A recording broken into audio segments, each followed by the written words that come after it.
हरे कृष्ण।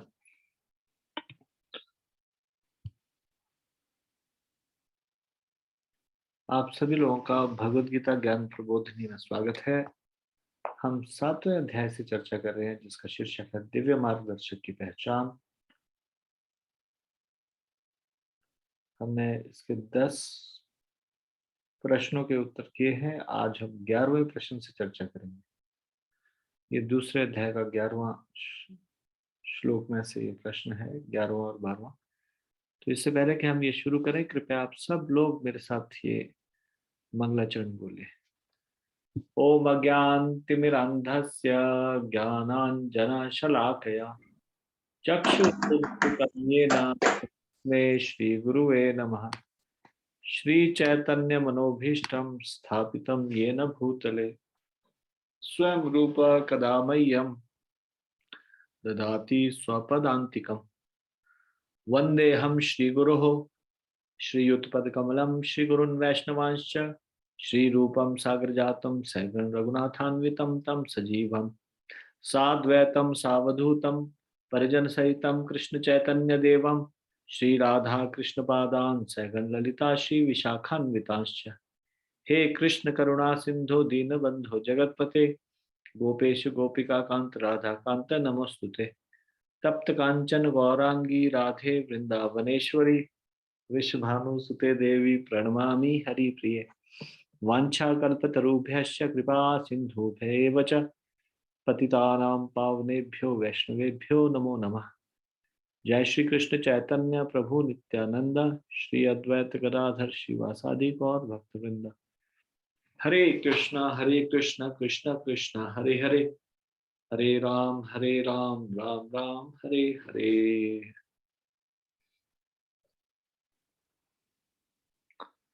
धन्यवाद।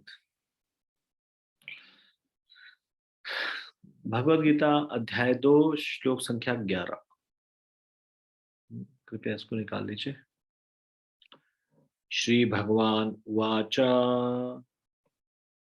अशोच्यानन्वशोचस्त्वं प्रज्ञावादांश्च भाषसे गतासून गतासूंश्च नानुशोचन्ति पंडितः। श्री भगवान ने कहा, तुम पांडित्यपूर्ण वचन कहते हुए उनके लिए शोक कर रहे हो जो शोक करने के योग्य नहीं है। जो विद्वान होते हैं वे न तो जीवित के लिए न ही मृत के लिए शोक करते हैं।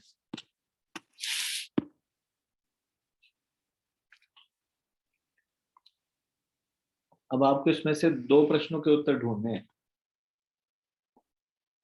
पहला प्रश्न है ज्ञान क्या है, दूसरा प्रश्न है क्या महत्वपूर्ण है, शरीर या आत्मा, और क्यों। यहाँ पे तात्पर्य बताया गया है, भगवान ने तत्काल गुरु का पद संभाला और अपने शिष्य को अप्रत्यक्षतः मूर्ख कहकर डांटा। उन्होंने कहा, तुम विद्वान की तरह बातें करते हो किंतु तुम यह नहीं जानते कि जो विद्वान होता है, अर्थात जो यह जानता है कि शरीर तथा आत्मा क्या है, वह किसी भी अवस्था में शरीर के लिए चाहे वो जीवित हो या मृत शोक नहीं करता। अगले अध्यायों से यह स्पष्ट हो जाएगा कि ज्ञान का अर्थ पदार्थ तथा आत्मा एवं इन दोनों के नियामक को जानना है। अर्जुन का तर्क था कि राजनीति या समाज नीति की अपेक्षा धर्म को अधिक महत्व मिलना चाहिए, किंतु उसे यह ज्ञात न था कि पदार्थ, आत्मा तथा परमेश्वर का ज्ञान धार्मिक सूत्रों से भी अधिक महत्वपूर्ण है। और चूंकि उसमें इस ज्ञान का अभाव था, अतः उसे विद्वान नहीं बनना चाहिए था। और चूंकि वह अत्यधिक विद्वान नहीं था, इसलिए वह शोक के सर्वथा अयोग्य वस्तु के लिए शोक कर रहा था। यह शरीर जन्मता है और आज या कल इसका विनाश निश्चित है। अतः शरीर उतना महत्वपूर्ण नहीं है जितना कि आत्मा है। जो इस तथ्य को जानता है वही असली विद्वान है और उसके लिए शोक का कोई कारण नहीं हो सकता। अब इस श्लोक को यदि हम मध्य नजर रखें तो फिर ज्ञान क्या है, ये प्रश्न है। कृपया इस प्रश्न का उत्तर दीजिए। कृपया हाथ खड़ा कीजिए। ज्ञान क्या है?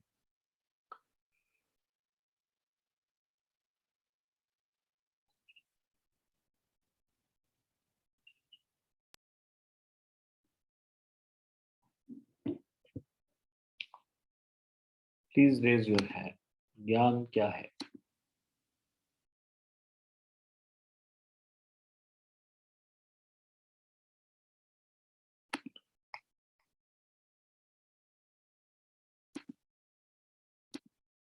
रीमा माता जी बताइए।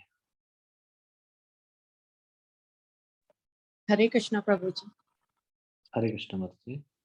ज्ञान का अर्थ पदार्थ और तथा आत्मा एवं इन दोनों के नियामक हो जाना है। पदार्थ, आत्मा तथा परमेश्वर का ज्ञान धार्मिक सूत्रों से भी अधिक महत्वपूर्ण होता है। ठीक है, हरे कृष्ण। धन्यवाद।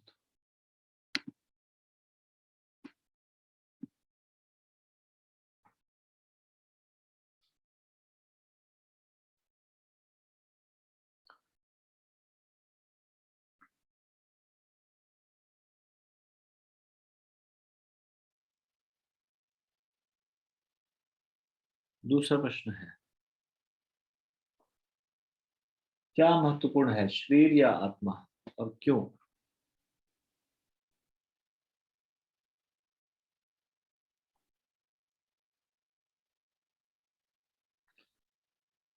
शरीर या आत्मा क्या महत्वपूर्ण है, और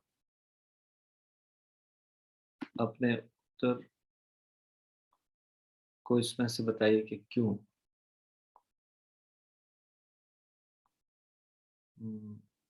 नेहा सेन माता जी बताइए।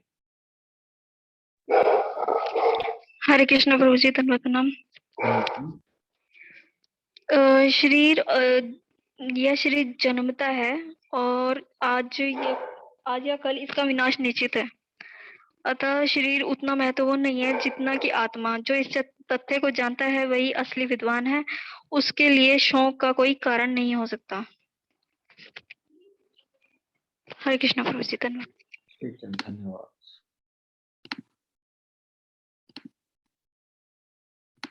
अब दूसरा श्लोक निकाल दीजिए। दूसरा श्लोक है चौथे अध्याय का 35वां श्लोक, 4.35।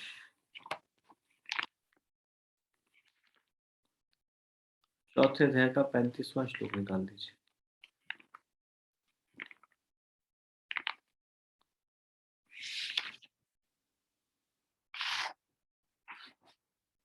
चौथे अध्याय का 35वां श्लोक। यज्ञात्वा न पुनर्मोह देवं यस्य पांडव येन भूतानि यशेषेण द्रक्ष्यस्यात्मन्यथो मयि।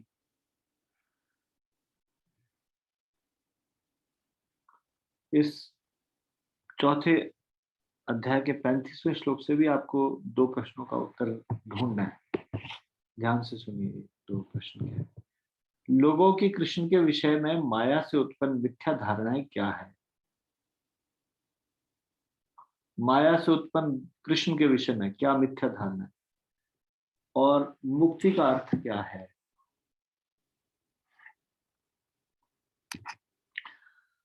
इसका अनुवाद इस प्रकार से है। स्वरूप सिद्ध व्यक्ति से वास्तविक ज्ञान प्राप्त कर चुकने पर तुम पुनः कभी ऐसे मोह को प्राप्त नहीं होंगे, क्योंकि इस ज्ञान के द्वारा तुम देख सकोगे कि सभी जीव परमात्मा के अंश स्वरूप हैं, अर्थात वे सब मेरे हैं।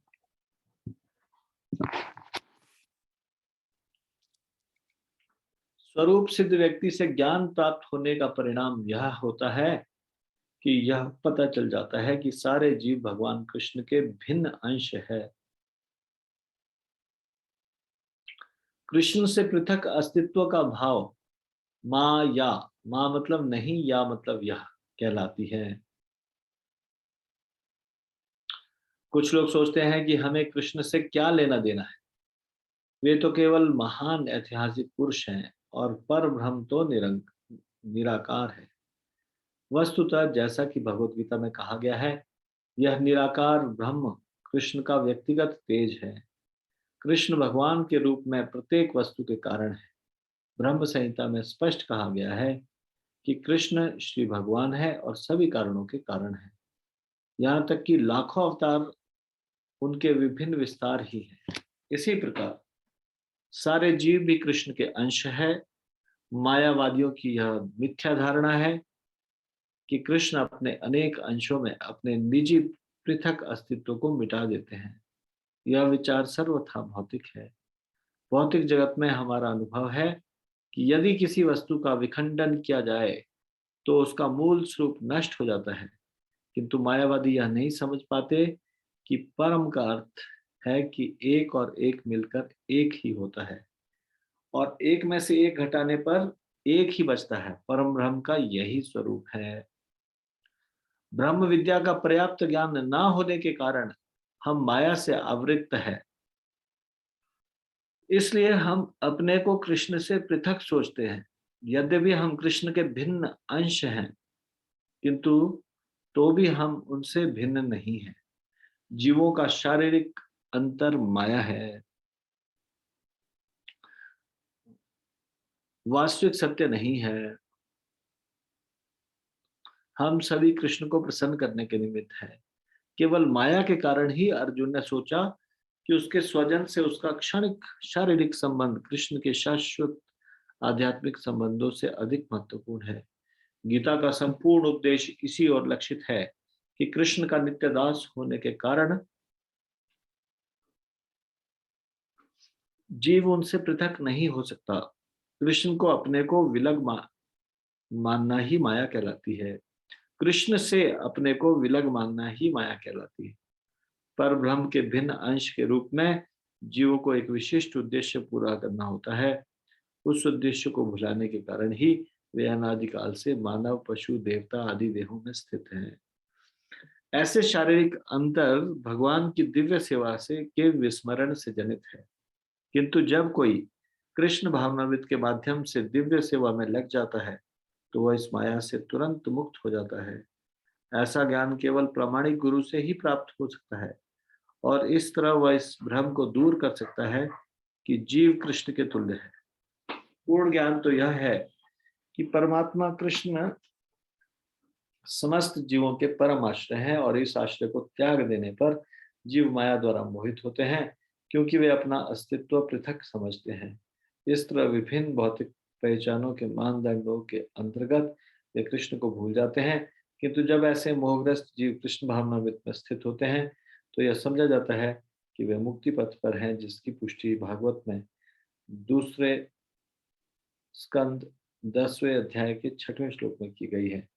मुक्तिर्हित्वान्यथारूपं स्वरूपेण व्यवस्थितिः। मुक्ति का अर्थ है कृष्ण के नित्य दास रूप में कृष्ण भावनामृत में अपनी स्वाभाविक स्थिति पर होना।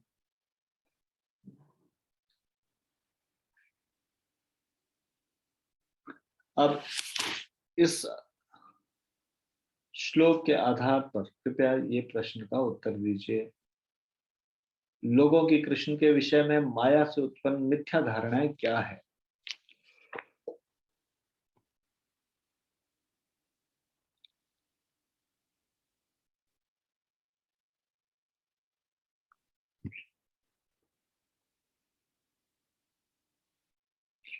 लोगों की कृष्ण के विषय में माया से उत्पन्न मिथ्या धारणाएं क्या है?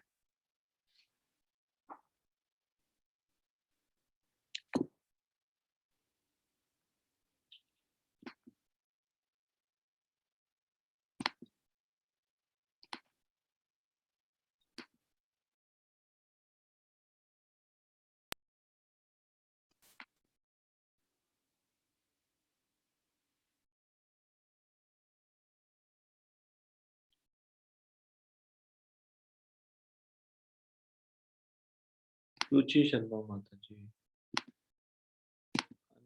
बताइए। हरे कृष्णा प्रभु जी, दंडवत प्रणाम। हरे कृष्णा धन्वत जी। प्रभु जी, मैं गलत भी हो सकती हूँ। इसका यह है, मायावादी की यह मिथ्या धारणा है कि कृष्ण अपने अनेक अंशों में अपने निजी पृथक अस्तित्व को मिटा देते हैं। यह विचार सर्वथा भौतिक है। भौतिक जगत में हमारा अनुभव है कि यदि किसी वस्तु का विखंडन किया जाए तो उसका मूल स्वरूप नष्ट हो जाता है, किंतु मायावादी यह नहीं समझ पाते कि परम का अर्थ है कि एक और एक मिलकर एक ही होता है और एक में से एक हटाने घटाने पर भी एक बचता है। परम ब्रह्म का यही स्वरूप है। ठीक। कोई और ऐड करना चाहता है इसमें कुछ, जो माता जी ने उत्तर दिया? कुछ चीज आप ऐड करना चाहते हो उसमें, कुछ बोलना चाहते हैं? हरे कृष्णा प्रभु जी, दंडवत प्रणाम जी। धन्यवाद जी। कुछ लोग सोचते हैं कि हमें कृष्ण से क्या लेना देना है, वह तो केवल महान ऐतिहासिक पुरुष हैं और परम ब्रह्म तो निराकार है। वस्तुतः जैसा कि भगवत गीता में कहा गया है कि ये निराकार ब्रह्म कृष्ण का व्यक्तिगत तेज है। कृष्ण भगवान के रूप में प्रत्येक वस्तु के कारण है। ब्रह्म संहिता में स्पष्ट किया गया है कि कृष्ण श्री भगवान है और सभी कारणों के कारण है। यहाँ तक कि लाखों अवतार उनके विभिन्न विस्तार ही हैं। हरे कृष्णा प्रभु जी, धन्यवाद जी। धन्यवाद जी।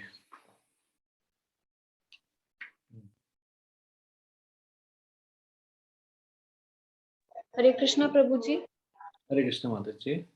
प्रभु जी, ये जो यहाँ पे लाइन है, किंतु मायावादी यह नहीं समझ पाते कि परम का अर्थ है कि एक और एक मिलाकर एक ही होता है और एक में एक घटाने पर भी एक बचता है। प्रभु जी, ये समझ नहीं आया।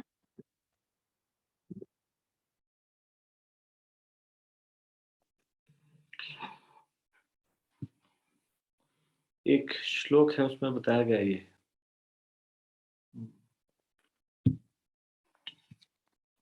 उसमें बताया गया है, कोई और श्लोक बताएंगे जिस श्लोक में बताया गया कि पूर्ण में से पूर्ण घटाओ तो पूर्ण, और पूर्ण में पूरा जोड़ दिया जाए तो पूर्ण। डायरेक्टली अनम्यूट करके बता सकते।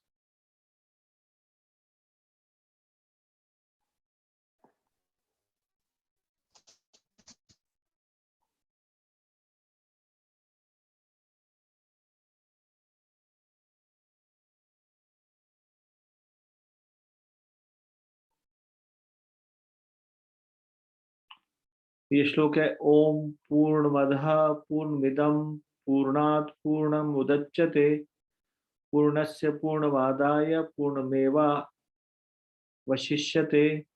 ये ईशोपनिषद का श्लोक है। तो इसके अनुसार भगवान ऐसे पूर्ण है जिसमें से यदि पूर्ण भी निकाल दिया जाए तो पूर्ण बचता है, और पूर्ण में पूर्ण जोड़ दिया जाए तो भी पूर्ण होता है। यानी कि इस भौतिक संसार में अगर कोई सोर्स है, उसमें से सम पार्ट निकाल दिया जाए तो हाफ बचना चाहिए ना, है ना? लेकिन इसमें ऐसा नहीं है।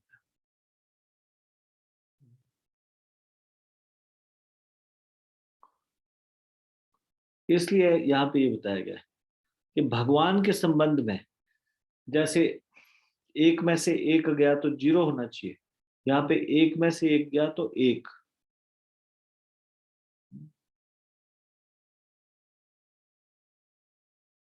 इस प्रकार से ये मायावादी ये नहीं समझ पाते कि भगवान ऐसे पूर्ण है, ऐसे परम है, जिनमें से अगर पूर्ण घटा भी दिया जाए तो भी पूर्ण ही बचता है। यानी कि समस्त चीज घटा दी जाए तो भी जो बचा वो सारी समस्त समस्त ही बचा।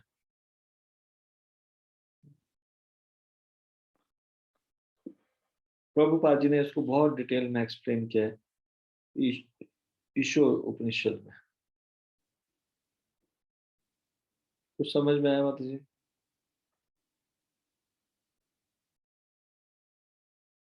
जी प्रभु जी, थैंक यू प्रभु जी। हरे कृष्णा प्रभु जी, दंडवत प्रणाम। धन्यवाद जी।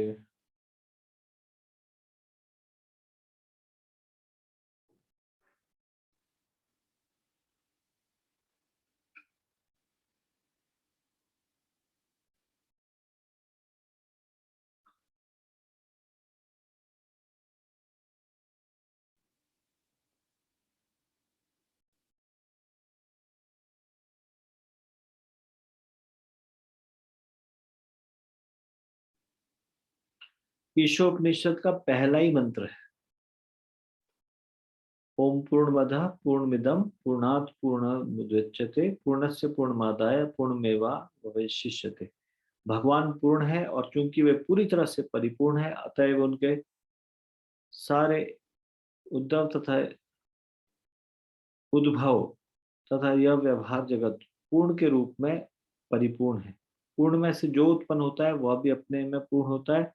क्योंकि वे संपूर्ण है, अतएव उनसे यद्यपि न जाने कितनी पूर्ण इकाइयां अद्भुत होती हैं, तो भी वे पूर्ण ही रहते हैं।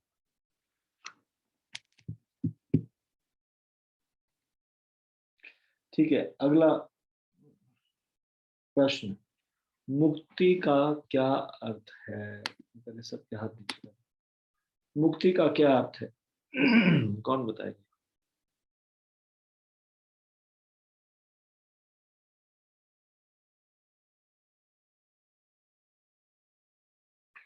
मुक्ति का क्या अर्थ है?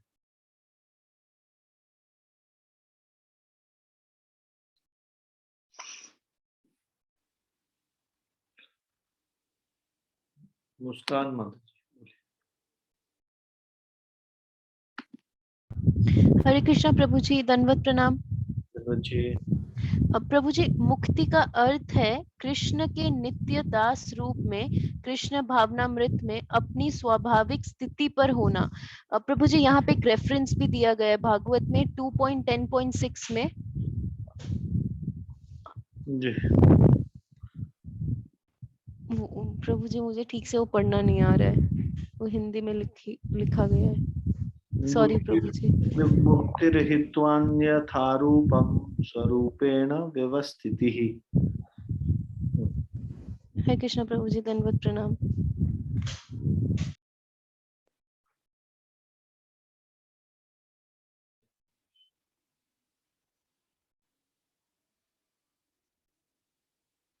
यहाँ पे मैं आपसे प्रश्न पूछता हूँ, आप सब लोगों से।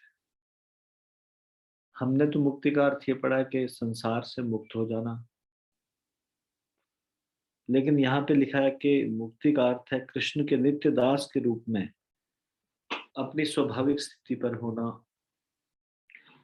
पहली बात तो कृष्ण के नित्य दास रूप में अपनी स्वाभाविक स्थिति पर होने का क्या मतलब है? कौन एक्सप्लेन करेगा? डायरेक्टली अनम्यूट करके एक्सप्लेन कर सकते।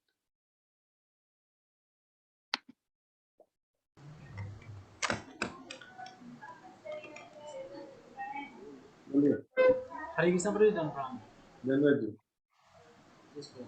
प्रभु जी, भगवान का नित्य दास होने का अर्थ है प्रभु जी की हमेशा प्रभु जी भगवान के विषय में सोचना है। प्रभु जी जैसे कि प्रभु जी आप बताते हैं कि always remember Krishna, never forget Krishna. प्रभु जी, तो जो भी कार्य हमारा हो भगवान को सेंटर में रखते हुए प्रभु जी, और प्रभु जी जो भी हम कार्य करते हैं उसमें हमें क्वेश्चन पूछना चाहिए प्रभु जी कि क्या मेरे इस कार्य से कृष्ण प्रसन्न होंगे। तो इस तरीके से प्रभु जी, और जो हमारा जो कॉन्स्टिट्यूशनल पोजीशन है प्रभु जी कि हमेशा गोपी पर तो मुक्ति का अर्थ ये कैसे हो सकता है भगवान का दास होना? यस प्रभु जी। मुक्ति का अर्थ तो ये नहीं है कि संसार के भवबंधन से मुक्त हो जाना। प्रभु जी मेन तो जो डिवोशनल सर्विस है प्रभु जी, भगवान की जो प्रेममयी सेवा है प्रभु जी, वही एक भक्त के लिए होनी चाहिए। क्या जो प्रेममयी सेवा है वो भक्त के लिए प्रभु जी यही स्थिति होनी चाहिए, भगवान की प्रेममयी सेवा प्रभु जी। चाहे भगवान जिस स्थिति में रखे प्रभु जी, भक्तों के संग में रखे और हमेशा अपने चरणों में रखे प्रभु जी, यही भक्त के लिए प्रभु जी यही मुक्ति है। अच्छा, अगर मान लो कोई व्यक्ति बेड़ियों से बंधा हुआ हो जेल में और वो भगवान के बारे में फिर भी विचार कर रहा हो, तो वो मुक्त है? यस प्रभु जी। कैसे? प्रभु जी मतलब वो तो शारीरिक रूप से प्रभु जी अभी उसकी ये दशा है प्रभु जी, हम सारे ही भव बंधन में बंधे हुए प्रभु जी। और वो कष्ट से ग्रस्त है, कष्टों से मुक्ति नहीं हुई उसकी, कष्ट से ग्रस्त है ना। प्रभु जी ये जो हमारा पंचभूत का शरीर है प्रभु जी, अगर इस अवस्था में है प्रभु जी, तो निश्चित रूप से कष्ट में तो है प्रभु जी। दुखालयम शाश्वतम शास्त्र में बताया गया है। तो फिर जब वो कष्ट से ग्रस्त है तब कैसे उसको मुक्त बोलेंगे? प्रभु जी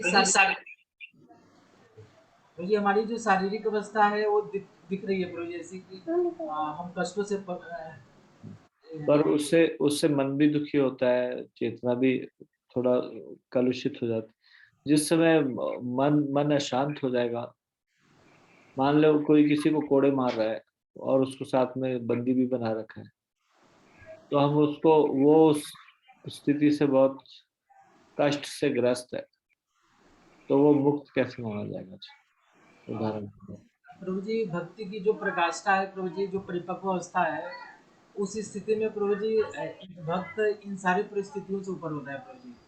प्रभु जी हमारे पास एग्जाम्पल है प्रभु जी, जो सॉल्टेड ब्रेड में हम देख सकते हैं प्रभु जी, जो भक्त थे रसिया में, उन्हें बहुत ही प्रताड़ना दी जा रही थी प्रभु जी, फिर भी उन्होंने वहाँ पे कई तरह से, जैसे ब्रेड का प्रभु जी बनाकर बिट्स बनाकर उन्होंने जप रखा, जारी रखा प्रभु जी। हरिदास ठाकुर का प्रभु जी एग्जाम्पल है, जिसमें उन्हें कोरे पड़ रहे थे फिर भी प्रभु जी, हालांकि हमारी व्यवस्था नहीं प्रभु जी, और ये व्यवस्था एक मेच्योर भक्त के लिए प्रभु जी ऐसी आ सकती है।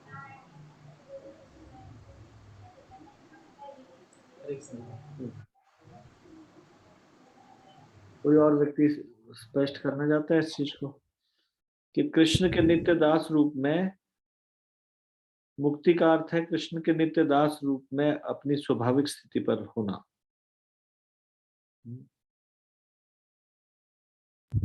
हरे कृष्णा प्रभु जी, दंडवत प्रणाम। धन्यवाद जी। प्रभु जी, जैसे कि मुक्ति हमने पहले पढ़ा, लिबरेशन फ्रॉम दी, मतलब जो मटेरियल डिजायर्स है उनसे लिबरेट होना, तो वहां पे भी आपने बताया था कि लिबरेट फ्रॉम मटेरियल डिजायर्स, इसका मतलब ये नहीं कि हम बिल्कुल डिजायरलेसनेस ही हो जाएंगे। वहां पे ये है कि हमें डिजायर सारी होगी लेकिन हर चीज कृष्णा को सर्व करने के लिए ही होगी। तो हमारा जो स्वाभाविक स्थिति है वो है to serve and to love Krishna. तो अगर हम कृष्ण के नित्य दास बन जाएंगे तो हम मतलब लिबरेट हो जाएंगे मटेरियल वर्ल्ड से, जो इच्छाएं हैं उनसे। लेकिन इसका मतलब ये नहीं कि मुक्ति नहीं है अगर हम किसी के दास, कृष्ण के दास बन गए, क्योंकि इंसान का तो नेचर ही किसी ना किसी के दास बने रहना। लेकिन हर जगह पे नहीं मिलेगा, और हर जगह मतलब है, अगर एक सर्वेंट किसी को सर्व कर रहा है तो उसकी यही इच्छा होती है कि वो मुझे कुछ ना कुछ देगा। और अगर एक जो सर्व ले रहा है उसकी भी हमेशा ये होती है ये मुझे ठीक से सर्व करेगा तो मैं इसको कुछ दूंगा, मतलब उसकी भी कंफर्ट जुड़ी होती है। पर कृष्णा के साथ ऐसे नहीं होता, हम अगर सर्व करते हैं तो हमें भी मतलब ब्लिसफुल ही, हम हमेशा ब्लिसफुल ही रहते हैं, तो ये मुक्ति ही है। हरे कृष्णा प्रभु जी, दंडवत प्रणाम।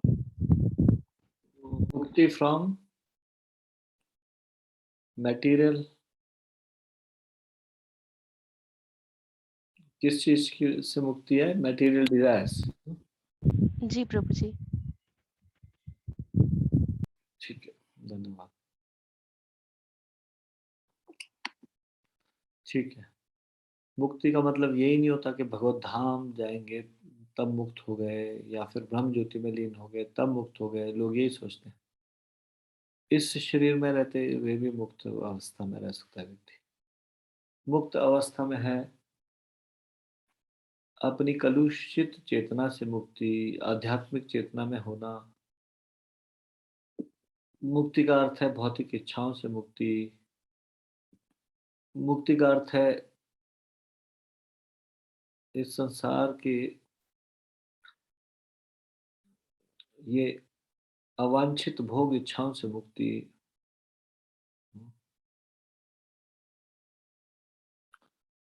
6 अनर्थों से मुक्ति, काम क्रोध लोभ मोह मद मत्सर्य से मुक्ति, भक्ति के विरुद्ध चेष्टाओं से मुक्ति। ये सारी चीजों को अगर कोई व्यक्ति इस शरीर में भी है तो भी वो मुक्त अवस्था में कहलाया जाएगा, मुक्त कहलाया जाएगा।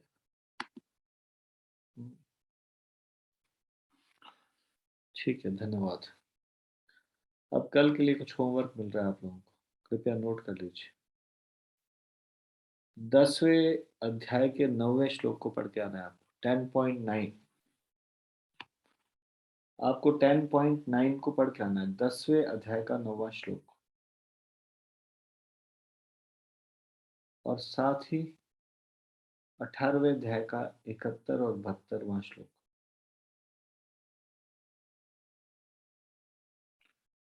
ठीक है, पढ़ के आएंगे।